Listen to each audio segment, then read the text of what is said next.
Di video kali ini, saya akan membahas tentang gimana cara melakukan fase induksi dalam ketofastosis lifestyle. Jangan kemana-mana, tonton video saya sampai selesai ya.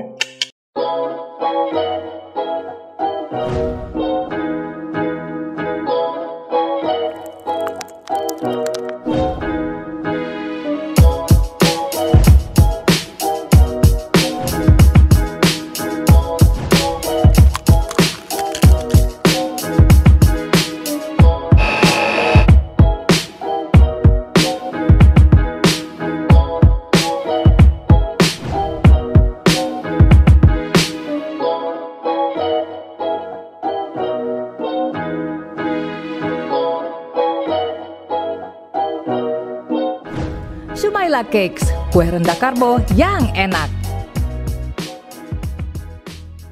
Hai teman-teman, saya Tecika.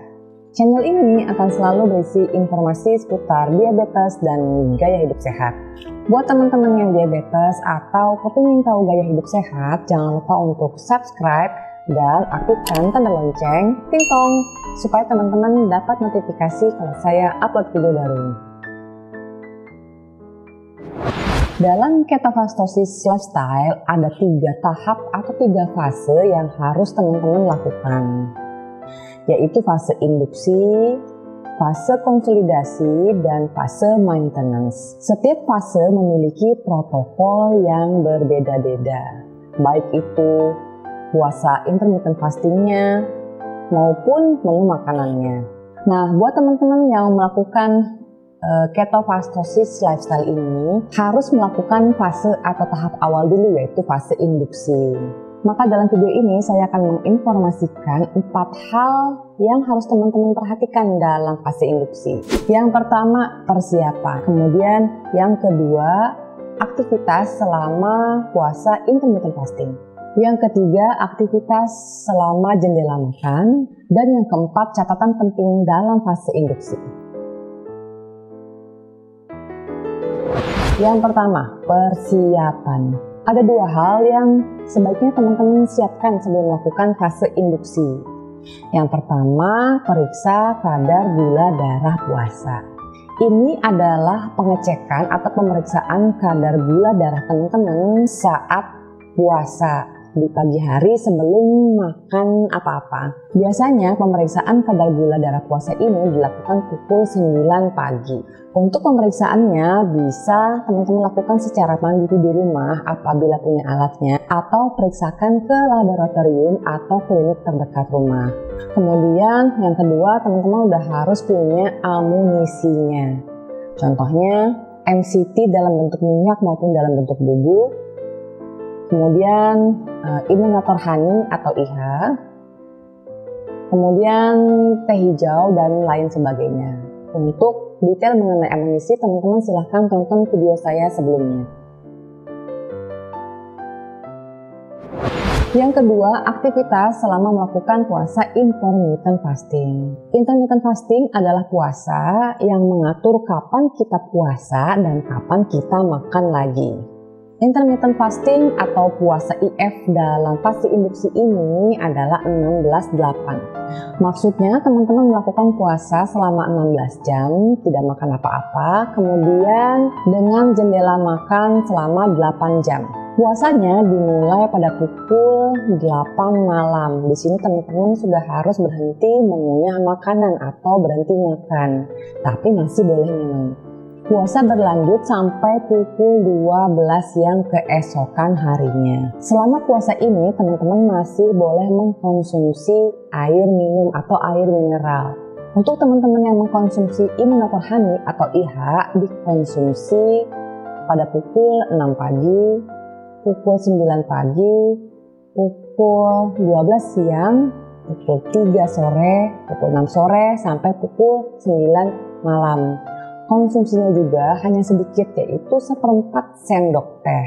MCT oil atau MCT powder, teman-teman silakan konsumsi berbarengan dengan saat mengkonsumsi madu IH atau imunator honey. Untuk teman-teman yang mengalami permasalahan lambung atau MAH, silakan mengkonsumsi larutan cuka apel pada pagi hari atau sebelum makan. Larutan cuka apel ini teman-teman silakan buat dengan cara melarutkan 1 sendok makan cuka apel dengan 1 gelas air, boleh air hangat, jangan air panas. Selama di jendela puasa, teman-teman boleh mengkonsumsi kopi tawar atau teh tawar. Tapi kalau ingin mengkonsumsi pemanis, silahkan gunakan pemanis yang 0 kalorinya. Olahraga disarankan untuk dilakukan di pagi hari saat jendela puasa atau saat jam puasa. Dan olahraga yang disarankan adalah minimal jalan kaki, lakukan olahraga low cardio atau slow jogging, atau bisa juga angkat beban.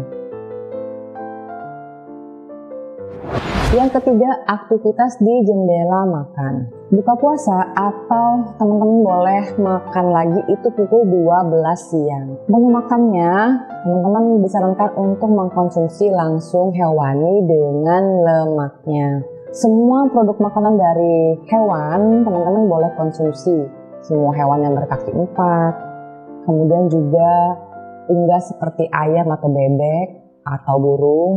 Boleh juga mengkonsumsi ikan atau makanan laut lainnya. Untuk cara memasaknya bebas, asalkan tidak menggunakan gula pasir, kecap, atau tepung. Untuk camilannya, camilan nabati, teman-teman bisa konsumsi alpukat, kemudian santan. Untuk camilan yang hewaninya bisa konsumsi kerupuk kulit ayam, keripik ceker ayam, dan lain sebagainya. Selain itu, teman-teman juga boleh mengkonsumsi cincau hijau atau agar-agar atau jelly.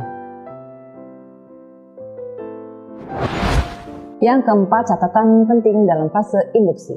Beberapa catatan penting dalam fase induksi yang teman-teman harus perhatikan diantaranya adalah teman-teman harus mengukur kadar gula darah puasanya lagi di hari keempat. Kalau gula darah puasanya masih juga 80 mg per desiliter atau di atasnya, silahkan lanjutkan fase induksinya selama 4 hari lagi.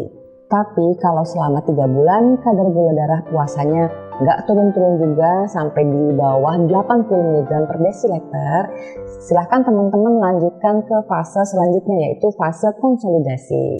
Walaupun nggak dilarang, tapi saya sarankan teman-teman untuk tidak melakukan induksi forever atau selalu berada dalam fase induksi. Selain itu, makanlah produk hewani yang segar, yang berkualitas dan bervariasi. Artinya bukan produk yang melalui prosesan atau pabrikan. Silahkan konsumsi hewani, tapi nggak cuma makan kulit ayam, tidak cuma makan butu, atau tidak cuma makan tetelannya. Bervariasilah dalam mengkonsumsi produk hewani. Bervariasi maksudnya di sini adalah usahakan untuk mengganti menu hewaninya setiap hari. Walaupun boleh, tapi jangan telur terus-menerus atau bebek terus-menerus. Selain itu, walaupun nggak wajib nih, teman-teman juga boleh mengkonsumsi suplemen. Suplemennya bebas, boleh apa saja asal tidak mengandung glukosa atau gula.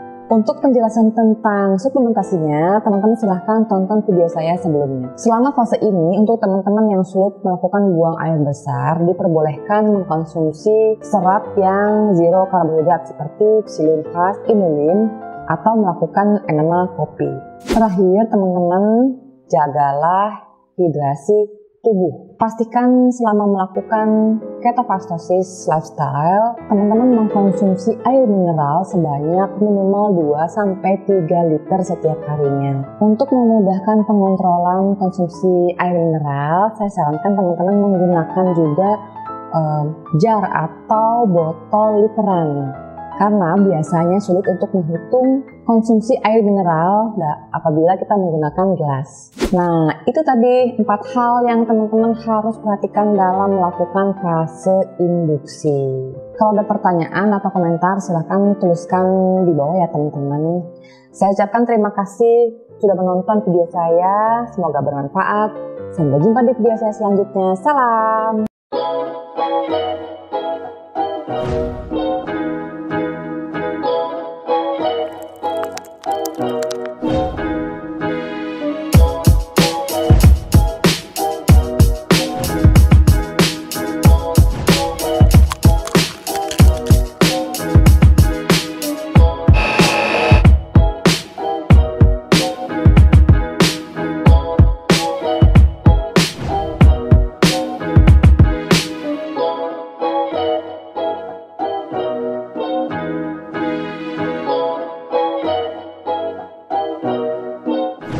Sumaila Cakes, kue rendah karbo yang enak.